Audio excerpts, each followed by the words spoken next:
Word of a dispute between local law enforcement and Eden's Gate parishioners seems to have been exaggerated.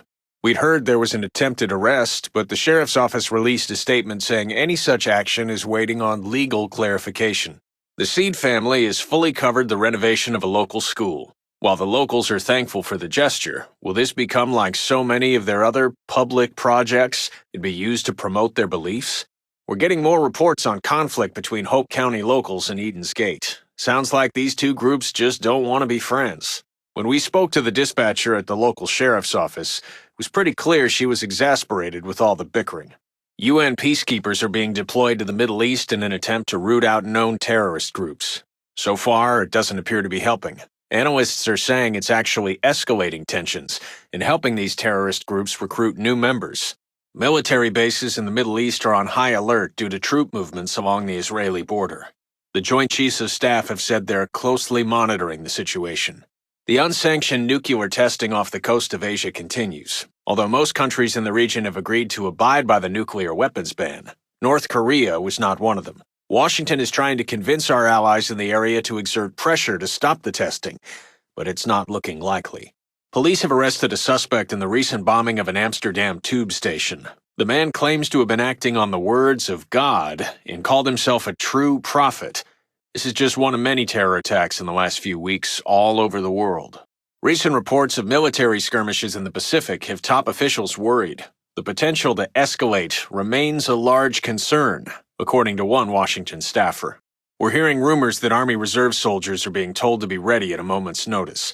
After all the international conflict of the last few weeks, this isn't a good sign. The U.S. State Department has issued an advisory against all unnecessary international travel. Families are being encouraged to travel within the United States instead of abroad. No word on how this is affecting businesses yet, or whether international business travel is considered necessary. International analysts are saying the U.S. may be facing war. Between the nuclear testing in the Pacific and the failed peace talks in the Middle East, well, things aren't looking good. Peace talks in the Middle East have broken down again, with the latest in a series of bombings, killing 2 and injuring 11. Among the injured are several U.S. reporters who were on hand for the talks. No word yet from the White House on these terrible losses. The Pentagon is on alert in response to news of a credible but not specific threat of an attack on America. A senior Pentagon official said most U.S. military bases are on a Threat Condition Charlie alert. Several Middle Eastern countries have recalled their diplomats from the United States. They say tensions with Korea make it too dangerous to remain. As liberals are attempting to push through new gun restrictions, our Montana state senators have sworn to put up a fight. This in the face of political analysts claiming Montana's culture of independence promotes extremism. None of these analysts, of course, come from Montana. 19 people died today in a terror attack in the Middle East. 38 more were injured. This makes the 3rd attack this month. Is your financial information safe? A massive data breach at one of the nation's top 3 credit reporting agencies would seem to prove it isn't. The company has hired cybersecurity specialists Bloom to look into the matter, but it may be too little too late. Sporting goods stores throughout the state are reporting higher than usual sales. The store owners we've spoken to say it's due to the latest survivalist or prepper movement. It's no surprise, though, that a movement focused on self-sufficiency would appeal to your average Montanan. Our local law enforcement agencies may be even more strapped for manpower soon. If Congress approves the current budget, many police departments in Montana will have to introduce involuntary furloughs or let go of a quarter of their staff. Washington, D.C. is preparing to evacuate. The president has already been moved to a secure location. Meanwhile, the National Military Command Center is deploying crisis response teams to major cities along the eastern seaboard. Unsurprisingly, only 5 of our 6 state Senate candidates showed up for the recent debate.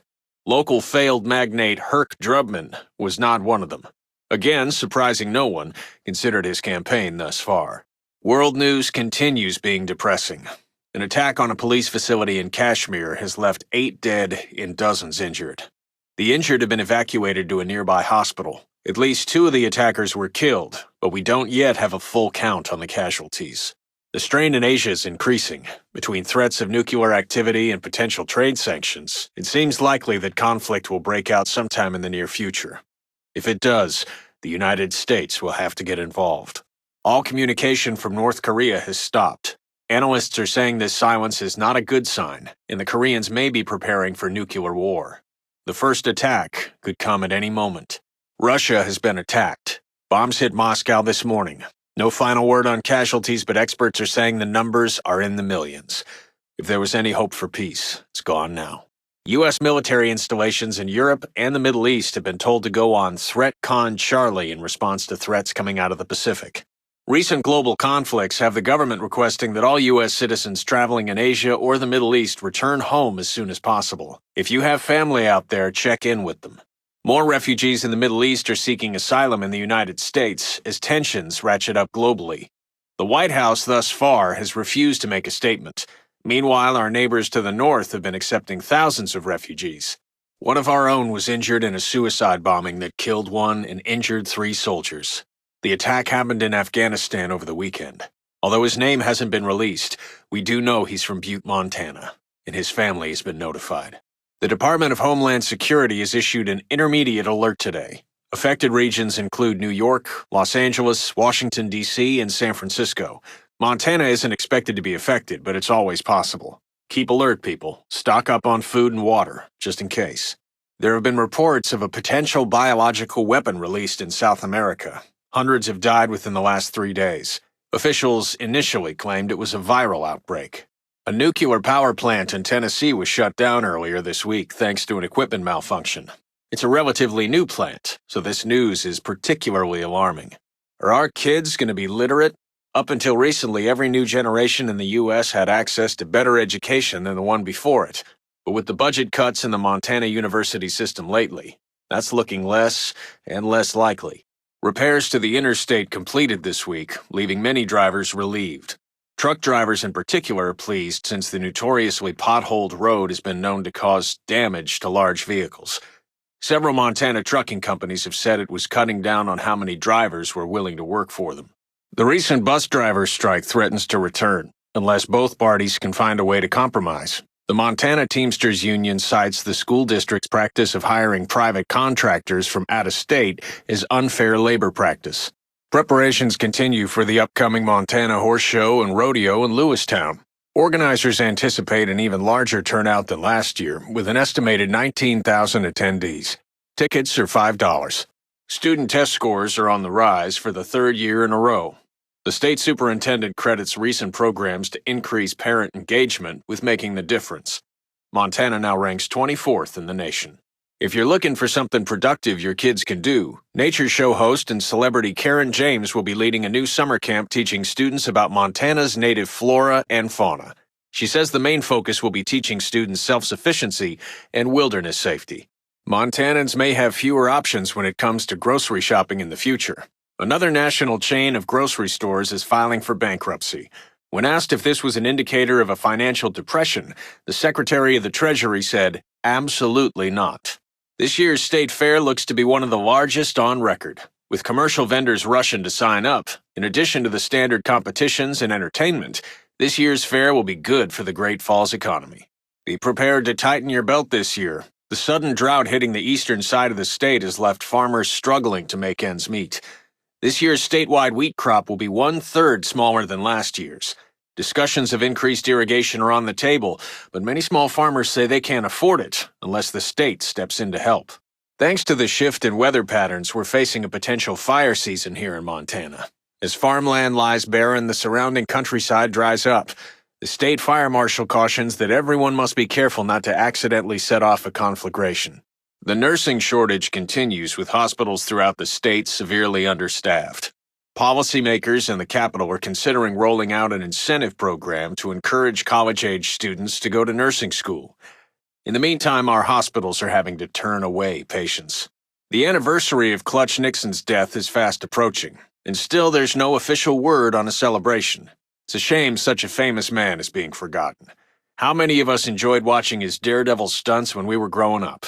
Not just in Montana, but across the country. If you're a big music fan, you may want to consider getting VIP tickets for this year's Blues Festival. It'll get you front row seats to all the major performances, plus a chance to mingle with the artists. The county is issuing warnings for hunters. A wolf attacked over the weekend, left one hunting dog dead, another injured, and a hunter in critical care. His friend, who drove off the wolf with nothing more than his fists, said it happened so quickly, one dog was dead before either man could do anything. It might be time to check your wallet. Policymakers are talking about a global warming gasoline fee. Herc Drubman, who's currently running for office, claims this is all a conspiracy by the government to raise taxes, and there's no proof global warming is even real.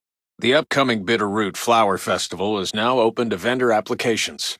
The annual festival celebrates the cultural heritage of the Salish tribe and the flower that was a staple of their diet. As usual, the festival will be occurring in Bitterroot Valley.